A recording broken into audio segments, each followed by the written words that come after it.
সমস্যাটা হচ্ছে যে সমালোচনা তো অনেকে করতে পছন্দ করেন, যারা সমালোচনা করতে চান তাদেরকে তো আর নিবৃত্ত আপনি করতে পারবেন না। আমি বুঝাতে চেয়েছি চাঁদা এবং চাঁদাবাজি দুটি জিনিস পার্থক্য আছে। চাঁদাটা কোনো কোনো সময় শ্রমিক এবং মালিকদের স্বার্থে তারা তারাই নির্ধারণ করে, মানে আমি বুঝাচ্ছি সমঝোতা করে তারা তাদের কল্যাণে কালেক্ট করে তাদের মতো ব্যয় করে, তাদের যে প্রক্রিয়া আছে সেটা তারা অনুসরণ করে।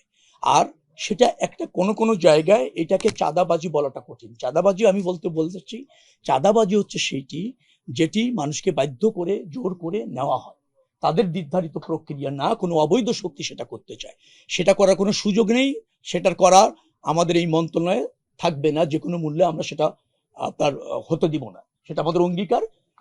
কিন্তু যে চাঁদাটাকে কোনো কোনো সময় চাঁদাবাজি বলা হয়, সেটা অনেক সময় সমঝোতা তারা করে নিয়েছেন পরিবহন মালিকরা, তাদের অর্থ তারা এই হারে কালেক্ট করে তাদের এই কল্যাণে ব্যয় করবে, সেটা আমার জায়গা থেকে রহিত করাটা কোনো সুযোগ থাকে না, আমি সেটা মিন করতে চেয়েছি।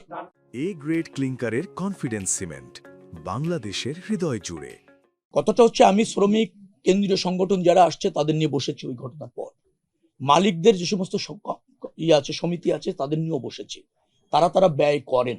আর সবচেয়ে ব্যাপার হচ্ছে আপনি একটা শর্তে একটা সমিতি রেজিস্ট্রেশন নিয়েছেন, ট্রেড ইউনিয়ন করছেন, সেখানে কোনো ব্যত্যয় হলে এটা বাণিজ্য মন্ত্রণালয়ের অধীনে তারা দেখতে পারে।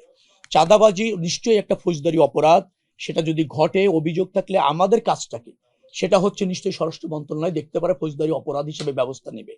আমরা যোগাযোগ মন্ত্রণালয়ে আমাদের এটা নিরাপদ সড়ক রাখতে চাই, পরিবহনগুলো একটা শৃঙ্খলার সাথে সেটা চলছে এবং যাত্রী বহন করছে, এটা আমাদের সুপারভিশনের দায়িত্ব।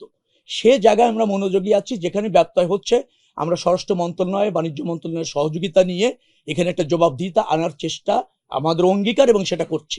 এখন ধরেন আমি তো মসজিদ কমিটিতে চাঁদা দিচ্ছি, এখন কি বলবেন? আমি তো রিহাবের মেম্বার, প্রতি বছর চাঁদা দিই, কি বলবেন? এটা অবৈধ বলবেন?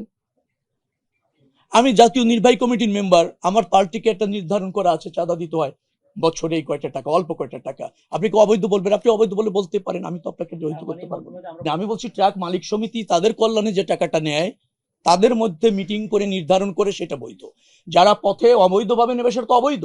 সেটা আপনারা মনোযোগী যদি করতে চান আমরা তৎপর আছি, স্পেসিফিক বলেন যে এই জায়গায় এটা ঘটছে, ডেফিনেটলি নেসেসারি অ্যাকশন নেওয়া হবে।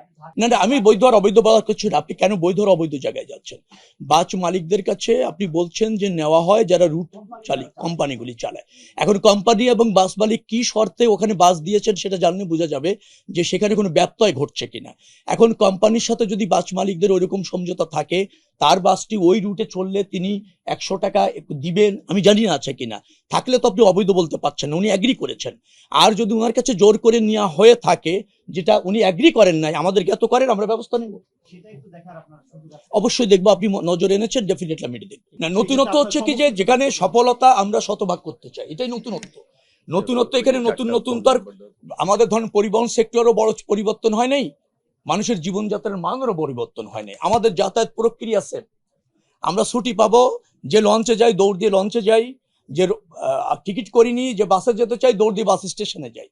আমাদের যাত্রা তো আর পরিবর্তনটা হয়নি, ম্যানারের পরিবর্তন হয়নি, সেটা যাতে ফাংশন করে যথা উপযুক্তভাবে যাত্রীর স্বার্থে জনগণের স্বার্থে, সে ব্যাপারে আমরা আরো জোরালো ভূমিকা নিচ্ছি। না, সিটি কর্পোরেশনের নামে যদি চাঁদাবাজি এরকম থেকে থাকে আমি জ্ঞাত নই, নিশ্চয়ই আমি আপনার সাংবাদিক সম্মেলন শেষ করার পর সিটি কর্পোরেশনের যিনি নির্বাহী কর্মকর্তা আছেন উনি যুক্ত ছিলেন, তার নজরে আমরা এনেছি। আবার জোরালোভাবে বলবো যে এই ধরনের কোনো রকমের অনৈতিক কোনো সুবিধা সড়কের মানে যান চলাচল যেখানে থাকবে যানবাহন থেকে সংগ্রহ করার কোনো সুযোগ নেই।